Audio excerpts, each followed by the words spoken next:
Morning. Who's in and who's out? The index of our top companies gets a reshuffle later. I'll look at which firms have been promoted to the top flight and which have been relegated.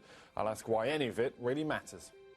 If you're an astronaut, just what do you eat for your first meal back on Earth? Major Tim Peake tells us all about the big dilemma.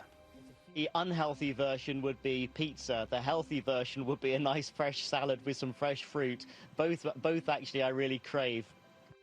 Good morning. In sport, England and Wales announced their squads for the European Championships. The standout name in Roy Hodgson's 23 is Marcus Rashford, who's going to France just 3 months after making his professional debut. And Carol has the weather for us. Good morning once again today for Scotland and Northern Ireland. You've got a fine day ahead of you with sunny spells and feeling pleasantly warm. For England and Wales, though, it's a different matter. Cloudy with some rain around.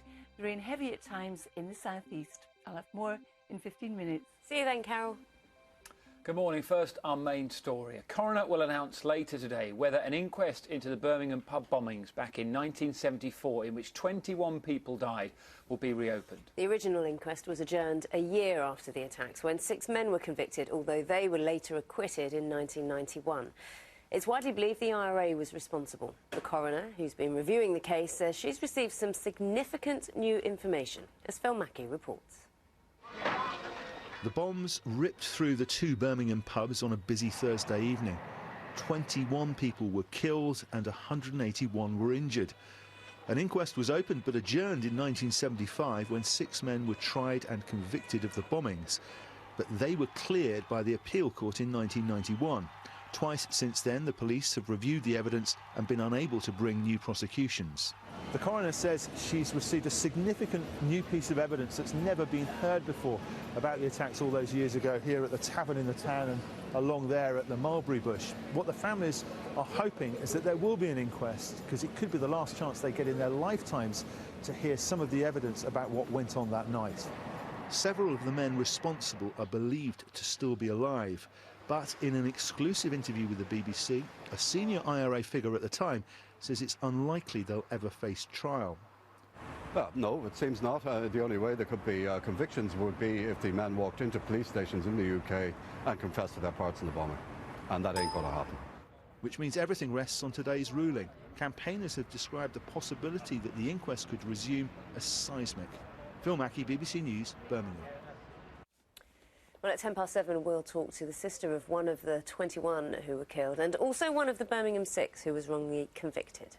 The Vote Leave campaign has called for big changes to the immigration system if Britain votes to leave the EU. It wants a points-based system introduced, but the Remain campaign says the proposals would wreck the UK economy. Our political correspondent, Eleanor Garnier, joins us now from our Westminster studio. Again, Eleanor, good morning. It seems that immigration is taking centre stage. It is, with Vote Leave today spelling out how they claim they would control immigration. They want to get rid of the automatic right for EU citizens to come and live and work here, and instead the right to come to the UK would be based on skills. And in fact, we currently have a similar system for those people that want to come here who are currently outside the EU, but there is actually no guarantee this would be the system that we would adopt if we left the EU. And Remain campaigners are saying a points-based system means we have to leave the single market, and that would wreck the economy. And then separately, in a different argument, the Trades Union Congress today is going to warn that workers' wages could be hit by around £38 a week if Britain left the EU by around 2030. Now, all along, Vote Leave campaigners have said the EU's been a disaster for workers. But I think what this shows is both sides know the referendum result could hinge on low-paid workers.